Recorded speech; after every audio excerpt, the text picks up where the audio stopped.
जब लग गुरु मिले न सांचा, तब लग गुरु करो 10 पांचा। क्या गुरु बदल सकते हैं? क्या गुरु बदलने से पाप लगता है? अध्यात्म के इस मैदान में आखिर सही गुरु कौन है? गीता जी में वर्णित तत्वदर्शी संत कौन है? इन सभी प्रश्नों के उत्तर जानने के लिए अवश्य सुनिए जगत गुरु तत्वदर्शी संत रामपाल जी महाराज के मंगल प्रवचन। बोलो सतगुरुदेव की जय। बंदी छोड़ कबीर परमेश्वर जी की जय। बंदी छोड़ गरीबदास जी महाराज जी की जय। स्वामी राम देवानंद जी गुरु महाराज जी की जय।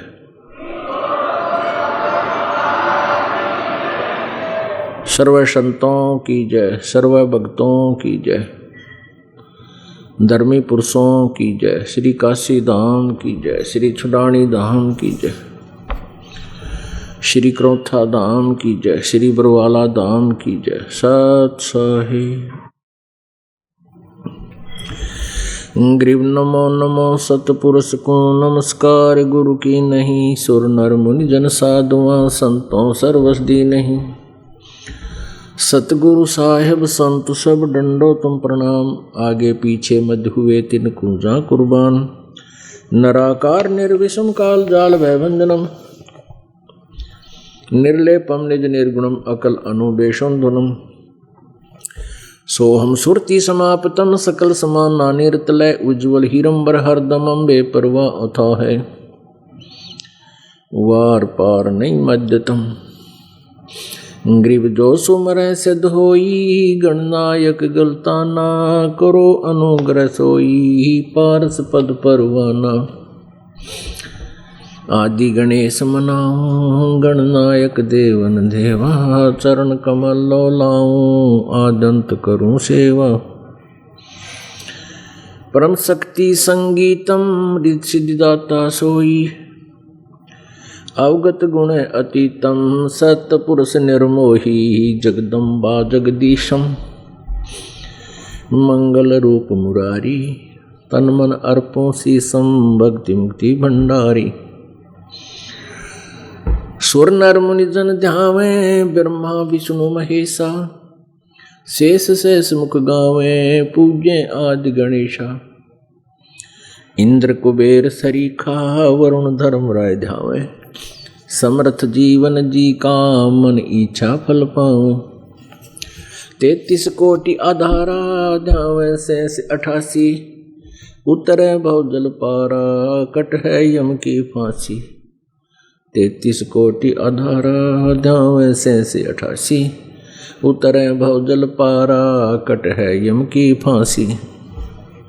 कर जोरूं विनती करूं धरूं चरण पर शीश। गुरु जी राम देवानंद जी महाराज ने दियो नाम बख्शीश। कोटि कोटि सिजदा करूं कोटि कोटि प्रणाम। चरण कमल में राखियो मैं बंदी जाम गुलाम। पुता हूँ गुरु देव का रामपाल दास का नाम। गले प्रेम की जेवड़ी जांखें चोभा जाऊं। तो करो तो बावड़ू दूर दूर करो तो जाऊं। जो राखो तो ही रहूं जो देव सो खाऊं। जय इब कै सतगुरु मिले सब दुख आँखों रोए। चरणों ऊपर शीश धरूं कहूँ जो कहनी हो। कबीर साईं मिल लेंगे पूछेंगे कुशलात। आद अंत की सब कहूँ अपने दिल की बातें। गुरु जी तुम ना भूलियो चाहे लाख लोग मिल जाए, हमसे तुमको बहुत हैं, तुम जैसे हमको नहीं। तुमरे विसारे क्या बने, मैं किसकी शरण में जाऊं। शिव ब्रंच मुनि नारदा, तिनके हृदय न समा। अवगुण किए तो बहुत किए, अवगुण किए तो बहुत किए, करत न मानी हारे। भावे बंदा बख्श दियो, भावे गर्दन उतार। अवगुण मेरे बाप जी, बख्शो गरीब नवाज। जो मैं पूत कपूत हूँ, बोर पिता को लाज। मैं अपराधी जन्म का, नख सिख भरे विकार। तुम दाता दुख भंजना, मेरी करो संभार।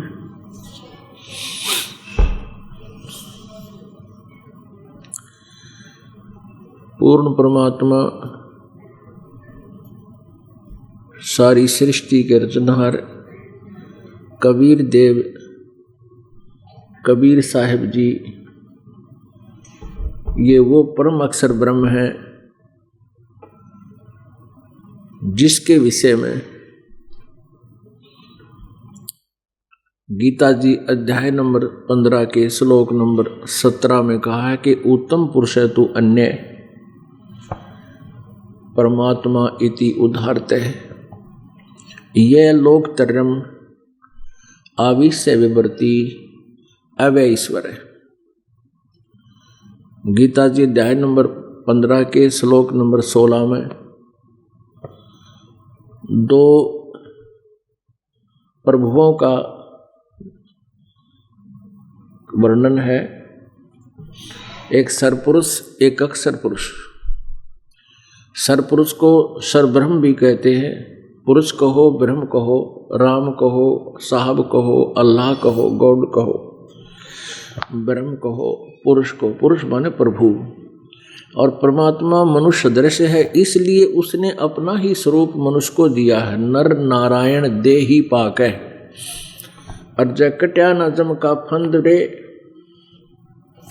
तो इसलिए पुरुष का अर्थ परमात्मा है, लेकिन मनुष्य भी उसी का आकार होने से हमने अपने इस 5 तत्वों के पुतले का नाम भी पुरुष ही रख लिया। तो वास्तव में पुरुष माने प्रभु है। सरपुरुष या सरब्रह्म कहो, अक्षर पुरुष या अक्षर ब्रह्म कहो। गीता जी अध्याय नंबर 15 के श्लोक नंबर 16 में सरपुरुष और अक्षर पुरुष, सरब्रह्म और अक्षर ब्रह्म, इन दो प्रभुओं का जिक्र है, वर्णन है। और इनके विषय बताया कि ये दोनों सरपुरुष भी और अक्षर पुरुष भी, ये दोनों ही नासवान हैं। इनके अंतर्गत जितने प्राणी हैं वो भी सारे शत्रुल, उनका भी वो भी नासवान है। लेकिन जीव आत्मा अमर होती है, वो किसी की मरती नहीं। फिर गीता जी अध्याय नंबर 15 के श्लोक 17 में स्पष्ट किया कि उत्तम पुरुष है तू अन्य।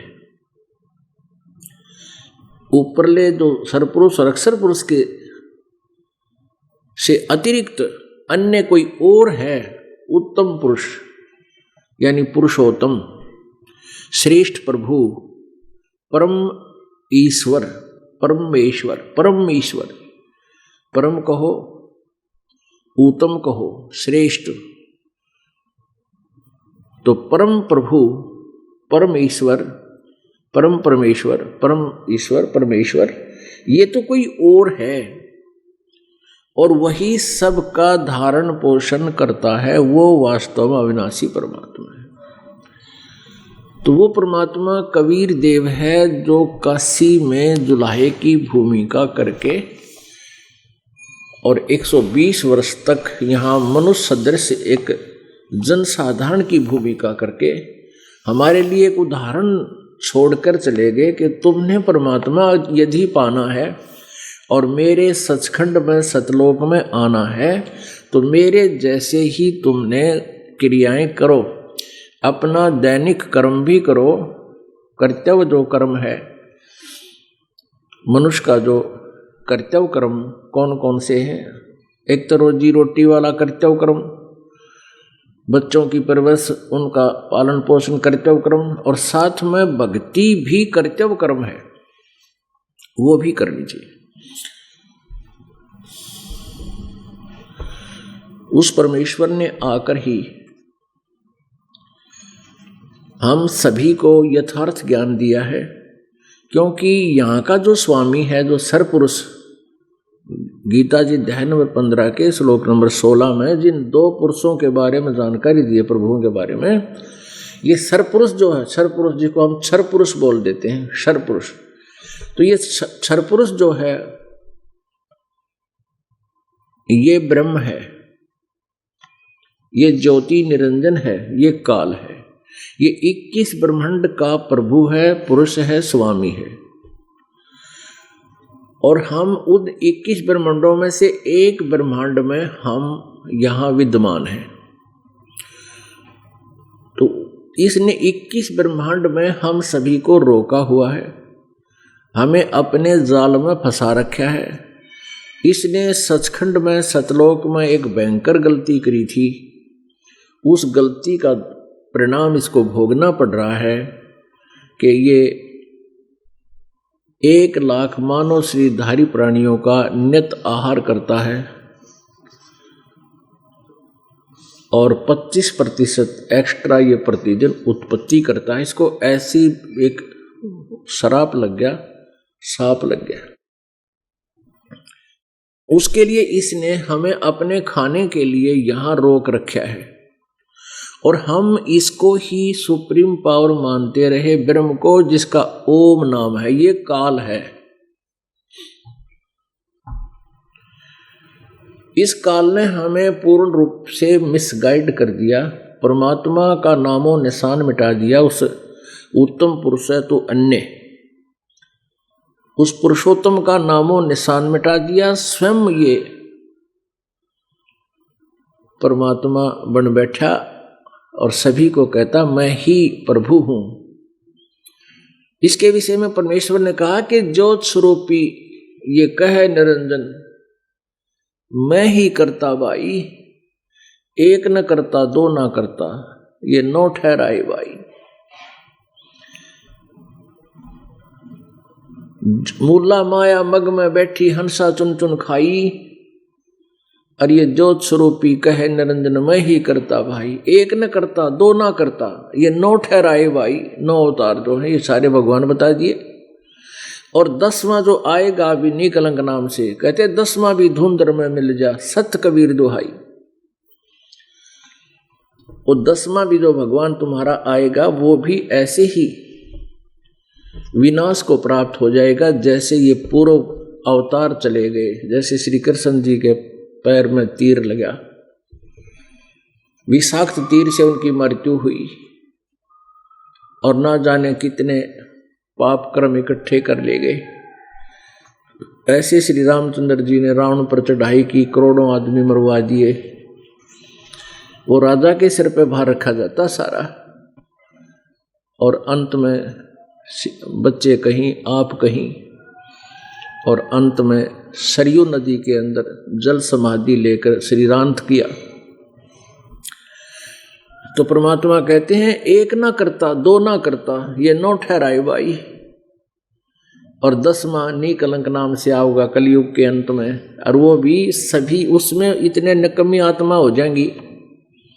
जैसे परशुराम जी ने जब अक्षत्रियों को मारा था, वो इतने निकम्मे हो गए थे, ना कोई लोक लाज रह रही थी, ना कोई न्याय करता था, अपनी हवस के शिकार बनाते थे, बुरा हाल कर रखा था। तो उनका फिर यही अंत होता है। यहाँ अंत लास्ट में कोई ऐसी शक्ति जो काल भेजा है, इन्हें गंडासा काटे, फिर ये तब ठीक होते हैं, फिर ये खत्म हो जाते हैं। नई जनरेशन आती है, उसको अपने हिसाब से सेट करते हैं। ऐसे ही कलयुग के अंत में कृतघ्नी प्राणी हो जाएंगे, नीकलंक नाम का एक 10वां अवतार, विष्णु अवतार कहते हैं उसको, वो आएगा और सिंभल नगरी में विष्णुदत्त शर्मा के घर पर उसका जन्म होगा। उसका शरीर बहुत लंबा चौड़ा और तगड़ा होगा और वो तलवार से बहुत लंबी खड़ग होगी उसकी, और उस समय प्राणी का कद, आम प्राणी का कद बहुत छोटा हो जाएगा, ज़्यादा से ज़्यादा 1.5-2 फुट का, 2.5 फुट का, तो घना बड़ा तलवार दिखेगा उस समय, इसी स्थिति आ जाएगी। तो उस समय इनको काटेगा, सबको काट काट के खत्म करेगा, मारेगा, हत्या करेगा, और फिर वो भी ऐसे ही मृत्यु को प्राप्त होगा, दुर्गति को प्राप्त होकर मरेगा। तो उसके कर्म बिगड़वा कर जैसे औरों के बिगड़वाए, तो काल ऐसे इनको अपने जाल में फंसा कर रखता। तो परमात्मा कहते हैं, मुल्ला माया मग में बैठी हंसा चुन चुन खाई, ये ज्योत स्वरूपी कह निरंजन, मैं ही करता भाई, एक ना करता, 2 ना करता, 9 ठहराए भाई, और 10वां भी धुंधर में मिल जा, सत्य कबीर दुहाई। कि सत्य माने अविनाशी, अविनाशी परमात्मा कबीर है, और बाकी कोई भगवान अविनाशी नहीं है, वो परम अक्षर ब्रह्म है। उस परमेश्वर ने आकर के कबीर देव जी ने हम भोली आत्माओं को, जो काल के द्वारा भ्रमित ज्ञान के आधार से भिन्न भिन्न प्रकार की साधनाएं कर रहे थे, वो काल के जाल में फंसाए रखने का ही एक षड्यंत्र है इस काल भगवान का। उस षड्यंत्र का पर्दाफाश परमेश्वर ने आकर किया कबीर जी ने। अब परमात्मा हमें क्या ज्ञान देते हैं? राम नाम रटते रहो, राम नाम रटते रहो, जब तक घट में प्राण, कभू तो दीन दयाल के भनक पड़ेगी कान।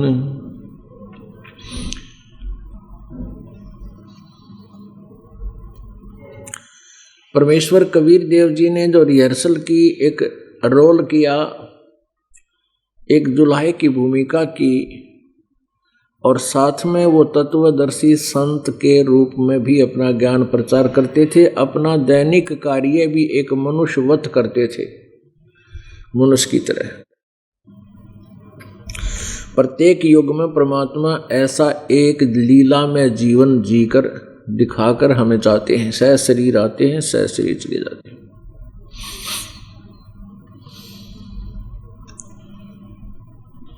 तो उन्होंने हमें यही ज्ञान दिया था कि आप जी प्रथम तो साधना गलत कर रहे हो। आप जी ने इस काल को परमात्मा मान रखा, जो 21 ब्रह्मांड का स्वामी है, जो तुम्हें यहां फंसाए हुए है, रोके हुए है। और इस काल भगवान ने अपने तीनों पुत्रों रजगुण ब्रह्मा, सतगुण विष्णु, तमगुण शिव जी के माध्यम से हम सब प्राणियों को बाई फोर्स यहां पर फंसा रखा है। जैसे गीता जी अध्याय नंबर 14 के श्लोक नंबर 3 से लेकर 5 तक ये गीता ज्ञानदाता श्री कृष्ण जी में प्रवेश करके यू काल बोल रहा है, ब्रह्म बोल रहा है, किस ब्रह्मांड का प्रभु सर्वपुरुष बोल रहा है। वो कहता है कि दुर्गा प्रकृति तो मेरी पत्नी है और मैं इसके पेट में बीज स्थापित करता हूँ जिससे सब प्राणियों की उत्पत्ति होती है। मैं सबका पिता हूँ और दुर्गा प्रकृति सबकी माँ है, माता है।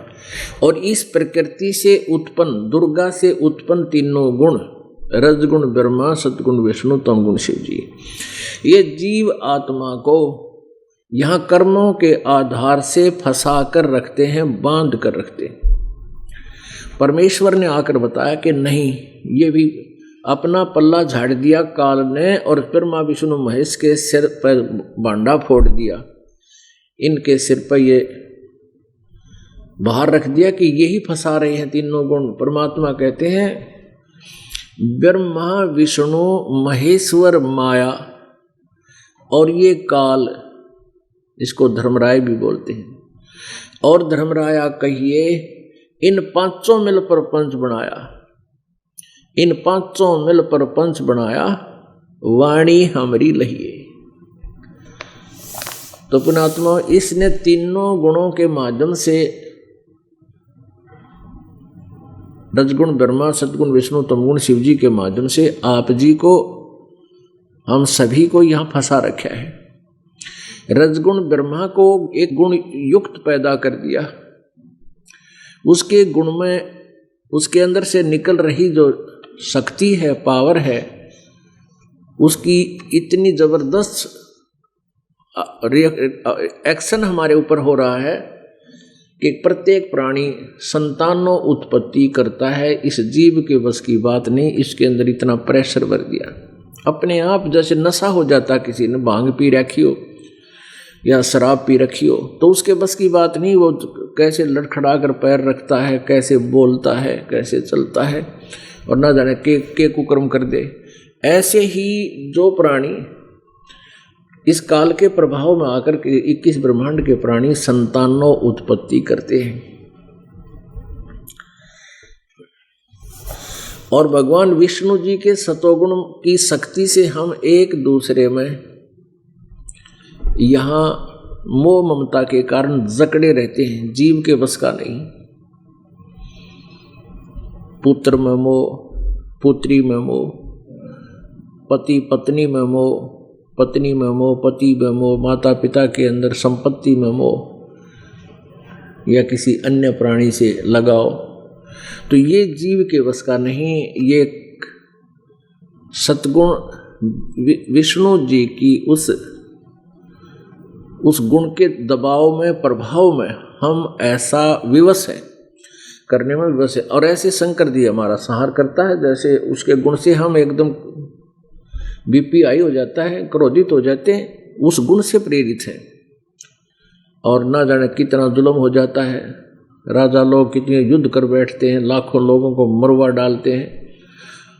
तो ऐसे ही रजगुण ब्रह्मा से हम संतानों उत्पत्ति और यहाँ संसारिक सुविधाओं सुखों की चाह, इस रजोगुण के प्रभाव से हम चाहते हैं कार हो, कोठी हो, बढ़िया व्यवस्था हो, घना धन हो, तो ये हमारे अंदर हम जीव के बस का नहीं। तो परमात्मा परमेश्वर कबीर देव जी आकर के हमें इस काल के जाल से परिचित कराते हैं, और फिर हम जो बुद्धिमान होते हैं उनके लिए फिर एक अवसर देते हैं चौथे युग में आके। चौथे युग की ये बिजली पीढ़ी, अब मोक्ष द्वार खुला हुआ है। अब जो सच्चे ढंग से मर्यादा में रहकर इस दास के द्वारा दिए हुए इस तीनों नाम के मंत्र और प्रथम मंत्र का जो आपको जाप दिया जाता है, विधिवत क्रिया करके अपना जीवन निर्वाह करते हैं, तो वो अब पार हो जाएंगे, मोक्ष हो जाएंगे, और हम वहाँ चले जाएंगे सतलोक में। सतलोक वो स्थान है जहाँ जो कभी विनाश नहीं होता, और वहाँ गए प्राणी को जरा और मरण नहीं होता। जरा मीन बुढ़ापा, वृद्धावस्था सबसे बड़ा कहर है इस प्राणी पे, और फिर मरण, मौत सबसे बूंदी। कोई भी प्राणी मृत्यु नहीं चाहता, कोई भी प्राणी, सबको मालूम है। और फिर भी मृत्यु डेफिनेट है, मृत्यु तो होगी ही होगी। हम क्यों नहीं चाहते? क्योंकि आत्मा को आभास है कि ये मरती नहीं थी, इसका जो वहां शरीर था वो नष्ट नहीं होता था। सतलोक के अंदर मृत्यु नहीं थी, मृत्यु नाम की चीज नहीं थी, ना कोई बुढ़ापा था।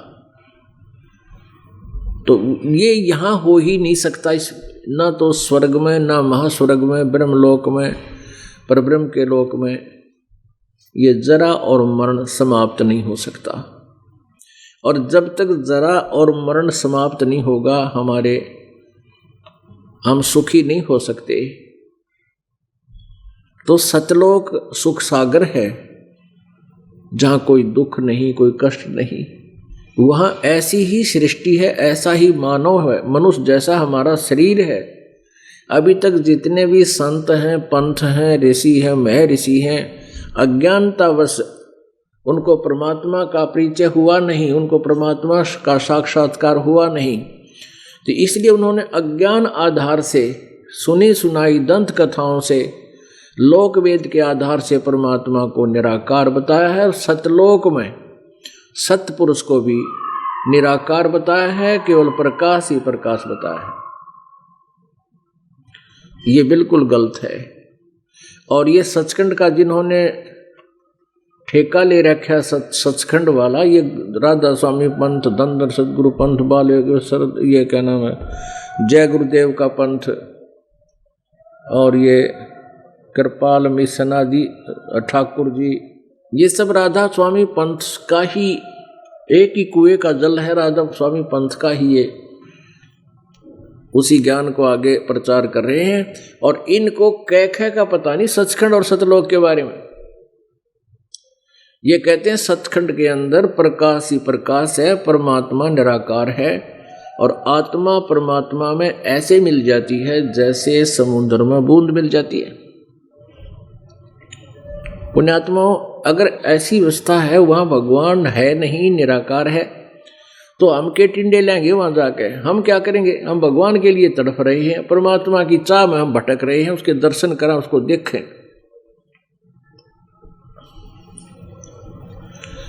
तो ये जो सिद्धांत इन्होंने बनाया, ये अनुभवहीन व्यक्तियों का है, जिनको कति सपने में भी भगवान के दर्शन कदे हुए नहीं।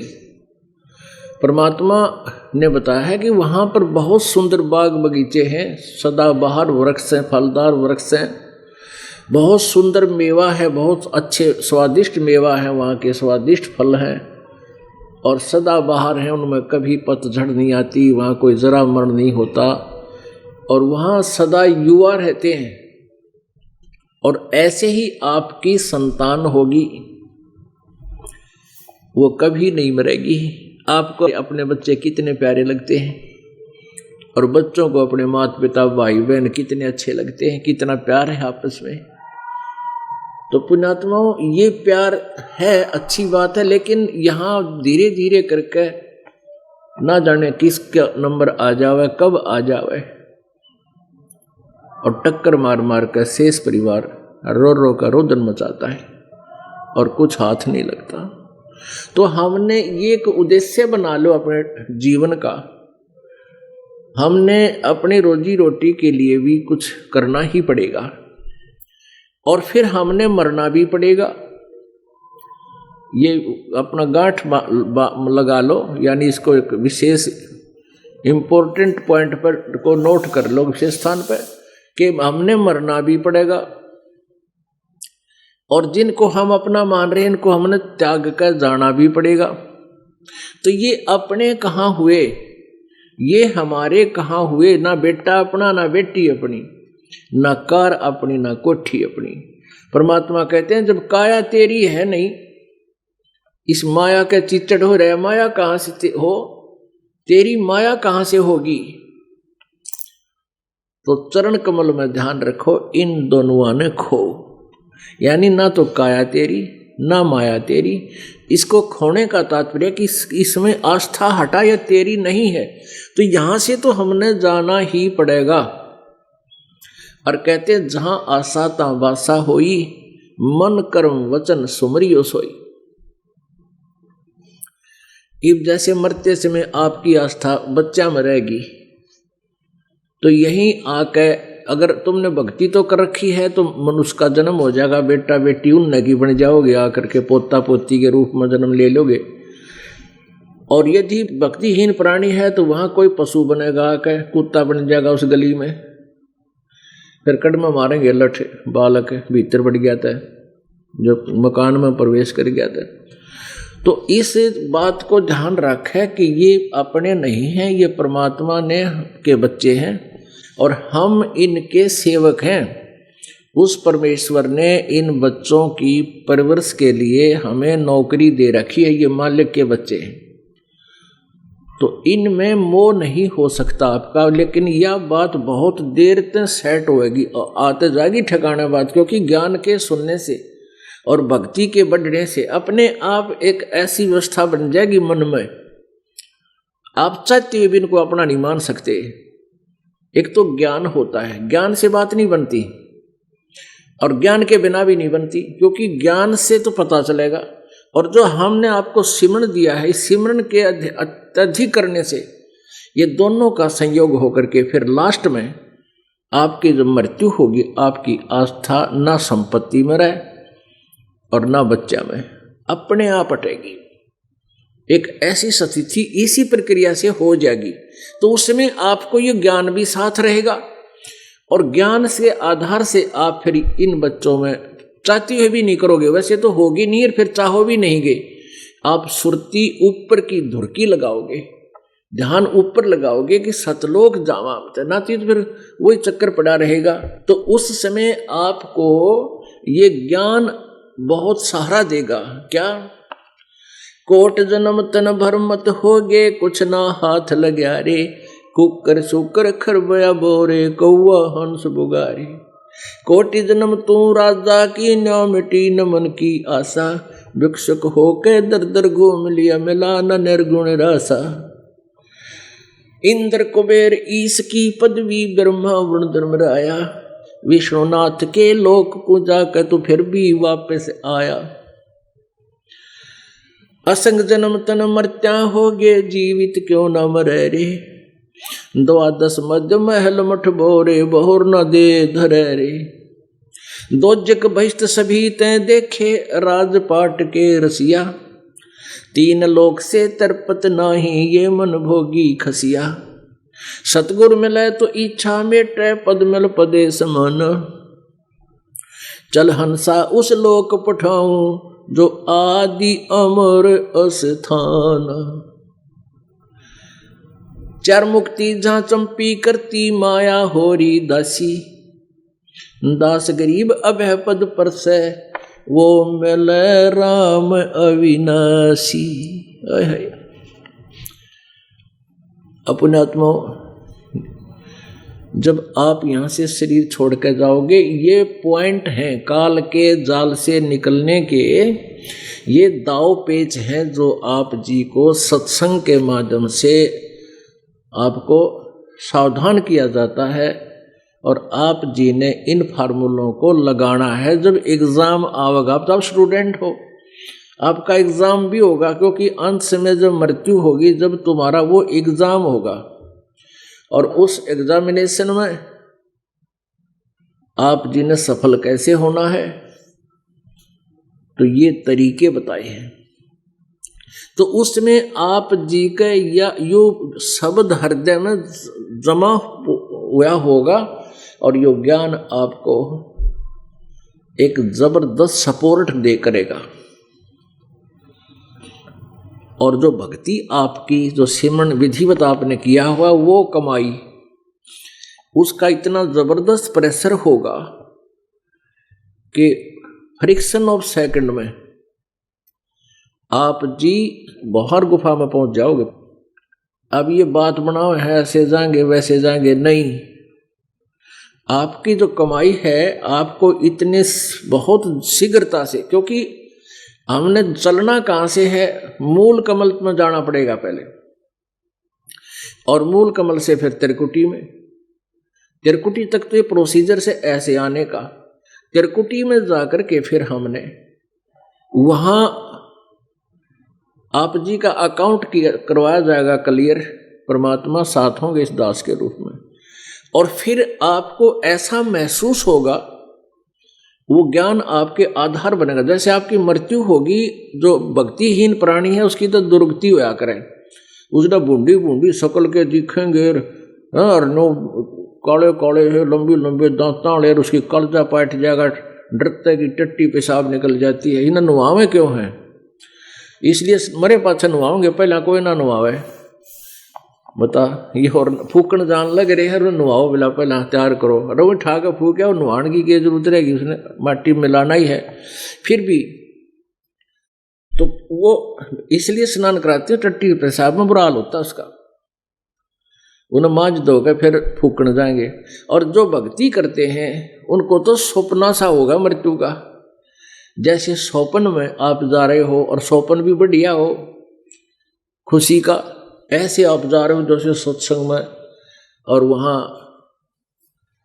पहुंच जाते हो त्रिकुटी में। त्रिकुटी में जाकर आप जी का सतनाम की जो कीमत है, भक्ति की कमाई है, उसका वहां से शुरुआत होगी। उसको वहां आपका अकाउंट क्लियर होगा। सतनाम में एक ओम मंत्र है, दूसरा वो तत्गुप्त है, जो उपदेश प्राप्त हो उनको मालूम है। तो ओम नाम के जाप की भक्ति कमाई और यज्ञ हवन धर्म जब आप यहाँ करवा रहे हो, इसकी जो भी भक्ति का जो धन है वो इस काल को ब्रह्म को छोड़ देंगे, इस काल ब्रह्म को छोड़ देंगे और फिर ये हमें यहाँ से मुक्त कर देगा। गीता जी अध्याय नंबर 18 के श्लोक नंबर 66 में कहा कि सर्वधर्मान परित्यज माम एकम शरणम व्रज अहम तवा सर्व पापेभ्यो मोक्षामि मा शुच। अब ये गीता ज्ञानदाता ब्रह्म काल कह रहा है कि मेरे सतर के जितने भी धार्मिक क्रियाएं तूने की हैं, यू कहता है 8वें अध्याय के 13वें श्लोक में, ओम इति एकाक्षरम ब्रह्म व्यवहारण माम अनुसमरण ये प्रयाति तजंदेहम सयाति परमाम गतिम।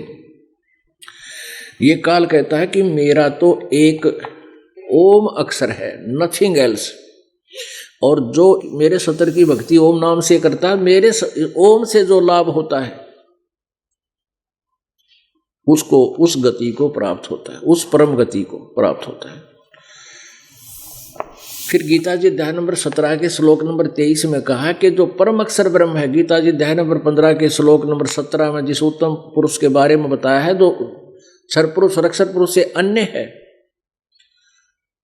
कहते वो उत्तम पुरुष तो अन्य है, उसका जो मंत्र है उसके पाने के लिए, उसकी भक्ति का, उसको उसके लोक में जाने का, यानी हम जिस इष्ट की भक्ति करते हैं उसको प्राप्ति के लिए प्रयत्न है।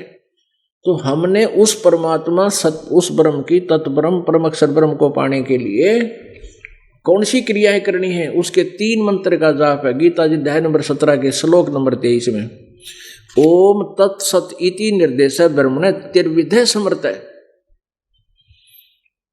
ब्राह्मणा तेन वेदा च पुरा विहिता यगा विहिता। तो कहने का भाव ये है कि जो उस परम अक्षर ब्रह्म सच्चिदानंद घन ब्रह्म के लोक में जाने का, उसको पाने का इस 3 मंत्र का जाप है। ओम तत्सत, ओम तय ब्रह्म का, और तत् ये सांकेतिक है, ये अक्षर पुरुष यानी परब्रह्म का, और सत ये भी सांकेतिक है, दास बताओगा, और ये है परम अक्षर ब्रह्म का।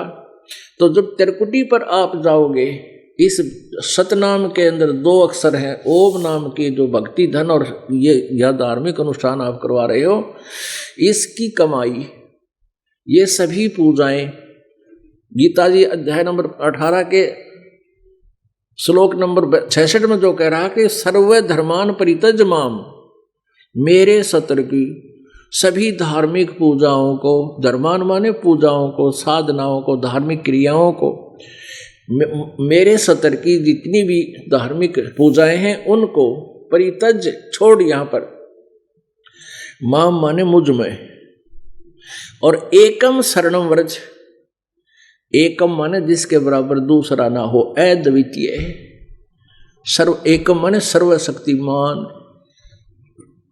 उस परम अक्षर ब्रह्म की शरण में, व्रज माने जा। दास के अतिरिक्त जितने भी गीता जी के अनुवाद करता है उन्होंने गीता जी अध्याय नंबर 18 के श्लोक नंबर 66 में व्रज शब्द का अर्थ आना किया है, जबकि व्रज माने जाना होता है। तो यहां सारी ही गीता का भाव बदल जाता है, यू टर्न हो जाता है इसका। तो पुण्यात्माओं, अब आपको ये ज्ञान होता जा रहा है। तो ये जो ज्ञान है ना, त्रिकुटी पर जब आप पहुंचोगे तो वहां आपने इस ओम नाम के जाप की कमाई इस दास के रूप में परमेश्वर होंगे, वहां आपका अकाउंट कराओगे ना तो आपको विचलित कर देंगे। ये काल के बहुत जबरदस्त जाल है। ऊपर रास्ते में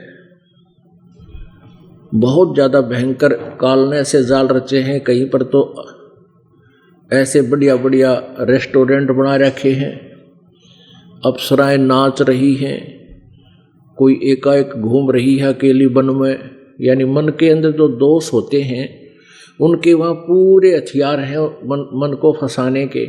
तो वहाँ परमात्मा साथ होंगे तो आपकी हिम्मत नहीं पड़ेगी इधर उधर नज़र बचा कर बकवाद सोचन की, क्योंकि परमेश्वर ने आप जी को सतलोक ले जाना है।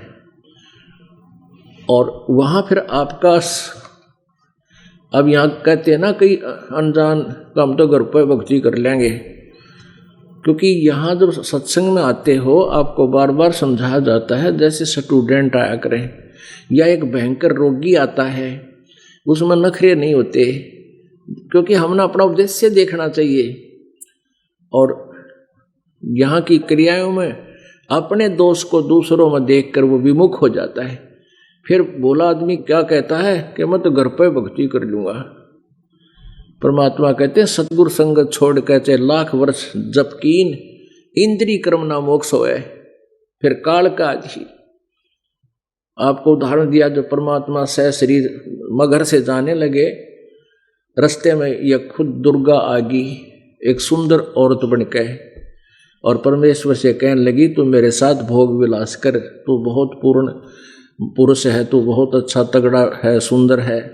तो परमात्मा कहने लगे तेरे जाल से मैं खूब परिचित हूँ, तू अपना जाती रहे यहाँ से।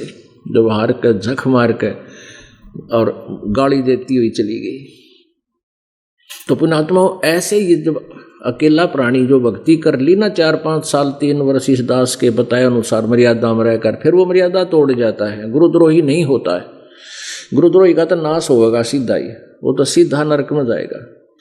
तो वो व्यक्ति फिर ऐसे फंसेगा रास्ते में, फिर उसको काल पता नहीं कहाँ ले जाएगा, हाँ देवता बना देगा और फिर गधा बना देगा, उसकी पूंजी समाप्त करवा के। तो कहते हैं इन बातें क्या पाइए कर सतगुरु नजर निहाल, सतगुरु की नज़र में कहते हैं परमात्मा कहते हैं ऐसा भाव रखो सत्संग में जब आवे हम एक साधु की तरह होना चाहिए, विनम्रता होनी चाहिए हमारे अंदर, क्योंकि यहाँ सभी भक्त नहीं होते। भक्त का मतलब ये नहीं है कि उन्हें नाम ना ले रखा होता, नाम ले लेने मात्र से भक्त नहीं बनता। नाम देने के बाद उनको यहाँ रिहर्सल करा के इस भट्ठी में कहता के और मोगरे चोट मार मार के जैसे सत्संग के वचनों की चोट मार के उनको भक्त साधु बनाया जाता है। तो जो भक्त हैं, कोई नया भी आता है पुराना भी आता है, तो नए भक्त अवश्य हैं लेकिन उनमें साधुता भी नहीं आई है, तो उनसे मनमुटाव करके और यहाँ से दूर हो जाना समझदारी नहीं होती। तो आप जिन्हें अपना उद्देश्य देख करके तो धीरे धीरे आपका व्यवहार ठीक होगा, तो दूसरे भी अपने आप आपसे व्यवहार ठीक करने लग जाएंगे। तो ऐसे समाज भी सुधरेगा और आपके अंदर जो अहंकार है, जो जीव का सबसे बड़ा शत्रु है, इसका भी नाश होगा। आपको यहाँ फर्श पर मैट पर बिठाया जाता है, परमात्मा के लिए दंडवत कराया जाता है। ये इस काल के इस अकड़ को काल ने जो हमारे अंदर बीमारी ला रखी है, रोग भर दिया, यो मैल खोट डाल दिया सोने में, शुद्ध सोने में, तो उसको यहाँ गर्म करके उस खोट को निकाला जाता है। और जब तक ये नहीं निकलेगा इतने भक्ति बने नहीं। एक नित्यानंद नाम के एक ब्राह्मण थे, उनका बचपन का नाम नंदलाल था और वो नारनौल के नवाब के यहाँ तहसीलदार की नौकरी किया करते थे। आज से 250 वर्ष पहले, 350 वर्ष पहले की बात है। उस समय पहले तो ब्राह्मण कुल 1 नंबर पे और दूसरे फिर तहसीलदार। आज से 250 वर्ष पहले तहसीलदार तो आज के जो है ना डीसी से भी ज़्यादा पावर रखता था और घोड़े पर चल कर चला करता है। सौभाग्य उदय हुआ उसका एक दिन, उसके माता पिता की मृत्यु हो चुकी थी, कोई भाई बहन नहीं थे। उसके नाना जी के यहाँ उनकी परवरिश हुई थी। उनके नाना जी नारनौल के नवाब के यहाँ कोई उच्च पोस्ट पर थे। उन्होंने अपने दोते को वहाँ लगवा दिया था, शादी भी कर दी थी। एक दिन सत्संग सुन लिया रात्रि के समय, और फिर अब ब्राह्मण कुल में जन्म मरोड़ गणी, मरोड़ अहंकार, मरोड़ मीन अहंकार। इतनी मरोड़ में अहंकार था कि पहले तो ब्राह्मण में इतनी अहंकार हुआ करता, पहले अन्य जाति वालों से बचकर निकालते थे, अपने को श्रेष्ठ मानते थे। दूसरे फिर तहसीलदार की पोस्ट का और डबल डिफेक्ट हो गया यो। और उस दर से पुण्यात्मा जो होती हैं उनमें भगवान की चाह भी न्यारी होती है। रात ने सत्संग सुना, नींद नहीं आई कि यहाँ तो भाई परमात्मा की भक्ति के लिए शरीर मिला है। और ये संत जितने भी हैं, ये संत ज्ञान तो मिलता जुलता दे देते हैं प्रेरणा देने के लिए, लेकिन उनके पास समाधान नहीं होता। उस प्रेरणा से इतना प्रेरित हो गया, उसने सोची सवेरे नाम, कल जाते नाम लो इसके आश्रम में। आश्रम वास इससे नारनौल से शहर से थोड़ा बाहर की था, उसका छोटी सी कुटिया थी, आश्रम था। वो संत वहाँ आता था और वो विष्णु जी के उपासक थे, वो संत गुमानी दास जी। तो नित्यानंद जी ने सोचा आज नाम लूं, अगर यहाँ किसी के घर जाऊंगा तो मेरी बेइज्जती होगी। संतारे हैं, वो सत्संग करे थे किसी के घर पे, जो नित्यानंद जी के महल से थोड़ी सी दूरी पर था। तो उसमें अभिमान था कि यदि यहाँ जाकर मैं भिक्षा दान की दीक्षा लूँगा, नाम की दीक्षा लूँगा, नाम दान लूँगा, तो लोग मेरी हंसी करेंगे, मेरी बेइज्जती होगी। एक तो तहसीलदार और ऊपर तो ब्राह्मण। इसने सोचा कि वक्त से उठ के जल्दी से जाके, और ये स्वामी जी वहाँ चले जाएंगे अपने कुटिया में, इतने शाम ने 2 घंटे सत्संग करके वो चले गए थे। तो सुबह सुबह जाऊँगा, गाँव का नगर का कोई व्यक्ति नहीं होगा वहाँ पे।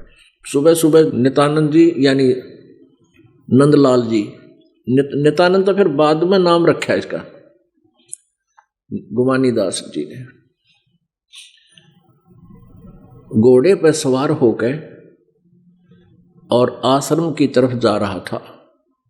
उधर से स्वामी वहाँ का जो महाराज जी थे वो सैर सपट्टा करने के लिए उसी रास्ते से दूर, अपने आश्रम से दूर घूमने जा रहे थे। और उन्होंने रात्रि में तो कपड़ा बांध रखा था सिर पर, वो कचकोला दिखा को नहीं जो उसने उस तरह फिरा रखा था।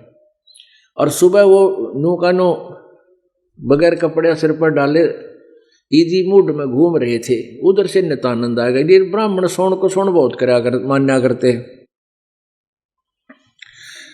तो उस नंदलाल ने अर्थात नित्यानंद जी ने सोचा आज तो मैं शुभ काम के लिए चला था, अपने जीवन का जो है उद्धार, आत्मा उद्धार के लिए जा रहा था दीक्षा लेने। और यो मन सुबह सुबह कितना आ गया मुंड मुंडा के, इसने तो सारा अपशकुन कर दिया मेरा। और लेकिन इतनी इसमें क्या करते थे, वापस मुड़ जाया करते थे कि आज नहीं लेते। लेकिन उसका इतनी जच गया बात, इतनी हृदय में प्रेरणा होगी कि नाम तय लेना पड़ेगा कि ना जाने कल मृत्यु हो जा, ये तो बात बिगड़ जाएगी। इतना दृढ़ था कि पिछले संस्कार भी एकदम प्रेरणा देते हैं। कोई पुण्य आत्मा थे वो, उन्होंने सोचा वापस नहीं जाना चाहिए।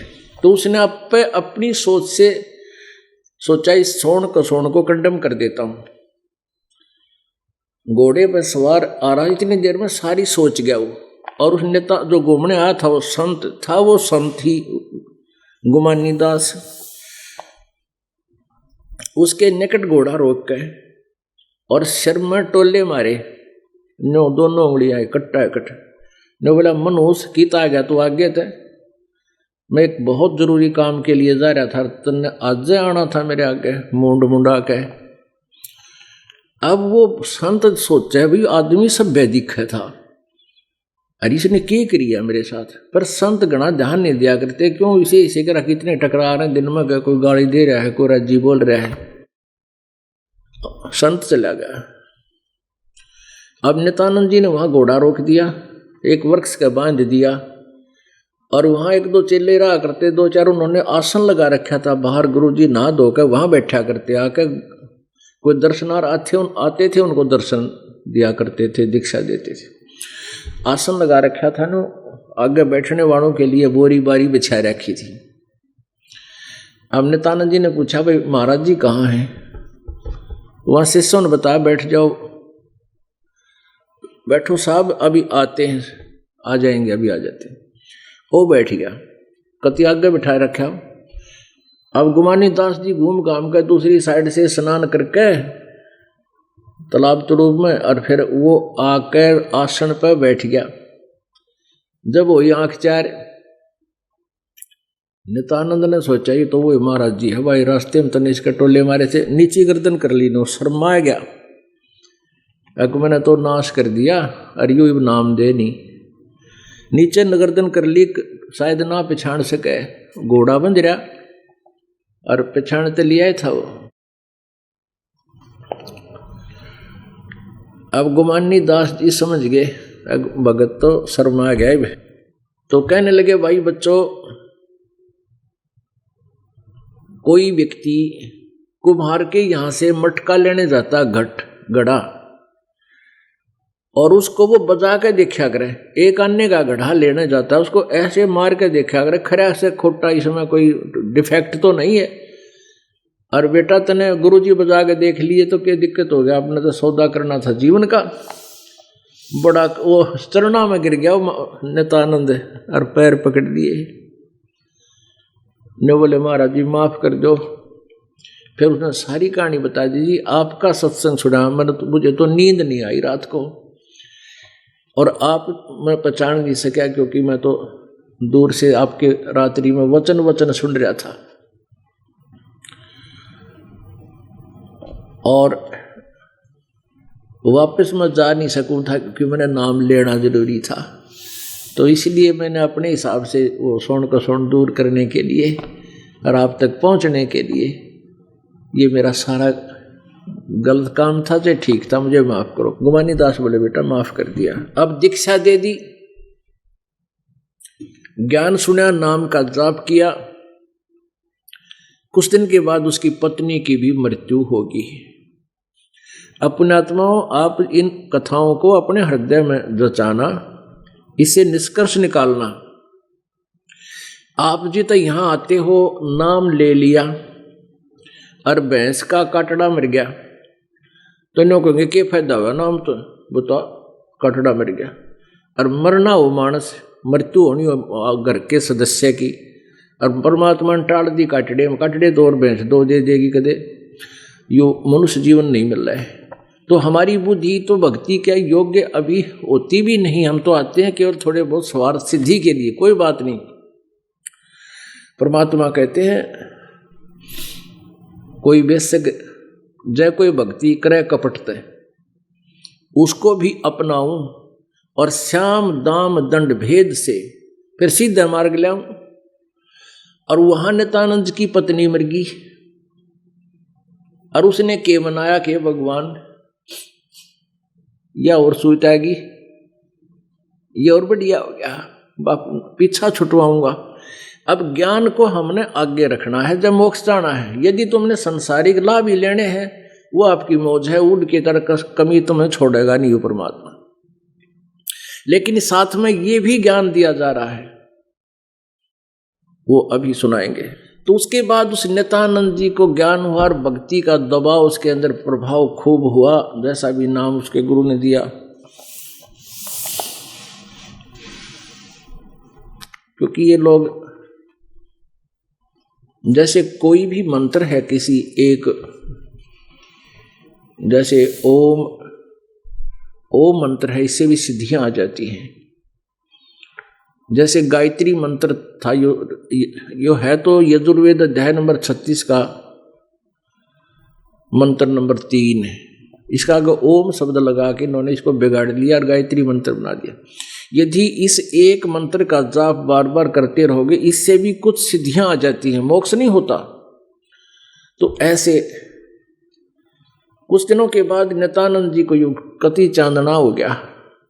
फिर उन्होंने अपना अनुभव बताया है कि ब्राह्मण कुल में जन्म था, मैं करता बहुत मरोड़े, गुरु गुमानी दास ने भाई दिया को बदगढ़ तोड़े। कह रहा है कि ब्राह्मण कुल में जन्म था और मैं करता बहुत मरोड़े, और गुरु गुमानी दास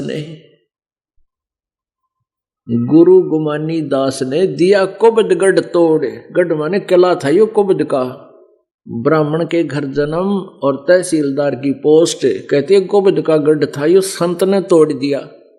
अरे मुझे सतमार्ग मिल गया, अधीन हो गया। अब वही नित्यानंद कहता है सिर सौंपया गुरुदेव को, सफल होया यो शीस, और नित्यानंद इस शीस पे इब आप बसे जगदीश। तो इस तरह के उनके अंदर विचार फिर पैदा हुए। तो यहाँ आने के बाद आप जी में किसी प्रकार की भी ये भक्ति बाधक जो विकार है ये नहीं होने चाहिए। अहंकार जीव का सबसे बड़ा शत्रु है, किसी प्रकार का भी हो। या तो जैसे बीमार आदमी होता है ना, जिसको यहाँ से लोकल हॉस्पिटलों से जवाब मिल जाए कि आप पीजीआई चंडीगढ़ या ऑल इंडिया इंस्टीट्यूट दिल्ली जाकर चेकअप कराओ अपना, कलेजा पाट ले हड़े तो उस आदमी का, और वो चाहे कितनी उच्च पोस्ट का हो और कितना माया का, कितना धनी हो और किसी पोस्ट पर हो, वो भूल जाता अपने आप को, उसको अपना जीवन दिखाई देता है। तो पुण्यात्माओं, अपने जन्म और मृत्यु का दीर्घ रोग लाग रहा है, और जरा और मरण का जो रोग है, जब तक इसका ट्रीटमेंट नहीं होगा तब तक आप अपने आप को सुरक्षित मत समझना, स्वस्थ मत समझना। तो ये संसार रूपी हॉस्पिटल है, ये जीवन आपका जो यहाँ आप आए हुए हो, आपने इस हॉस्पिटल में प्रवेश पाया है परमेश्वर वाले में, तो ये इस हॉस्पिटल में आप जी को अंतिम श्वास तक इसके टच में रहना पड़ेगा, चेकअप कराते रहना पड़ेगा, यहाँ आना पड़ेगा अंतिम श्वास तक। जब आपकी मृत्यु होगी तब आपका इस हॉस्पिटल से छुटकारा होगा। जिनका ट्रीटमेंट पूरा हो गया वो स्वस्थ होकर के सतलोक चले जाएंगे, जिनका इनकम्प्लीट रह गया उनको फिर से भर्ती हो कराए जा सकते हैं, उनको दोबारा जन्म मिल सकता है जो मर्यादा में रह रही है। लेकिन कोशिश करो कि ये जन्म बढ़े नहीं। मनमाना दोबारा जन्म हो गया, नाइजीरिया में पैदा कर दे, जापान में पैदा कर दे, अमेरिका में, यूरोप में पैदा कर दे, उड़ा सारी बकवास, भगवान का आसपास भी कोई ना, और वहां का बन जाओगे राष्ट्रपति, क्योंकि पुण्यता आपकी यहाँ से इकट्ठे की है, वो संग्रह कर लिया। अब काल अपने हिसाब से ठोक कर ठा गए, उड़ा 10 साल रह गए, 5-4 साल रह गए प्रधानमंत्री करके खोटे कर्म सारे, और फिर गधा बन जाओगे। तो यहाँ ये याद दिला जा रहा है कि जब आप यहाँ से जाओगे सतलोक चलोगे, तो सबसे पहले आप जी इन कमलों से गुजर के सतल त्रिकुटी पर पहुंचोगे, तो वहां परमात्मा इस दास के रूप में आपको मिलेगा। किन को मिलेंगे? जो आजीवन इस दास को गुरु रूप में स्वीकार रखेंगे। कहते हैं गुरु भक्ता मम आत्म होई, वाके हृदय में रहु समोई।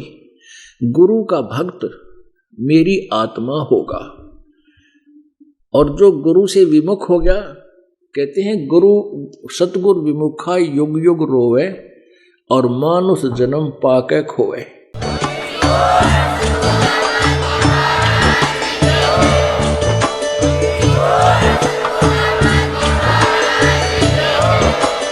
आप सुन रहे थे जगत गुरु तत्वदर्शी संत रामपाल जी महाराज जी के मंगल प्रवचन। अधिक जानकारी के लिए विजिट कीजिए हमारी वेबसाइट www.jagatgururampalji.org। संत रामपाल जी महाराज जी के शुभ आशीर्वाद से पूरे विश्व भर में 500 से भी ज्यादा नाम दीक्षा केंद्र हैं, जिन पर संत रामपाल जी महाराज जी द्वारा ऑनलाइन निशुल्क नाम दीक्षा दी जा रही है। अपने नजदीकी नाम दीक्षा केंद्र का पता करने के लिए संपर्क करें 8222880541।